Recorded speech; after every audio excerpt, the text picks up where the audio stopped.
The Pioneer of innovation, green gold is the dream gold.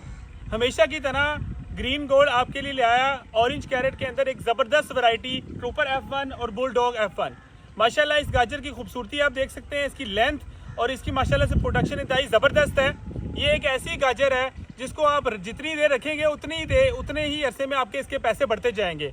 तो माशाल्लाह आमतौर पे सब्जियां जो हैं वो आप 1, 2, 3 या 4 दिन के लिए रख सकते हैं सिर्फ, उसके बाद सब्जी खराब हो जाती है। तो ये एक ऐसी वैरायटी, ऐसी है जी, इस वैरायटी को स्टोर कर सकते हैं, जितने दिन बढ़ते जाएंगे इसकी कीमत बढ़ती जाएगी। आप क्या कहेंगे, ये वैरायटी कैसी है? अच्छी वैरायटी है इंशाल्लाह ताला, उसके मुकाबले अच्छी वैरायटी है। जितने आपके इधर इलाके में और वैरायटियां लगी हुई हैं उन सबसे बेहतर है माशाल्लाह।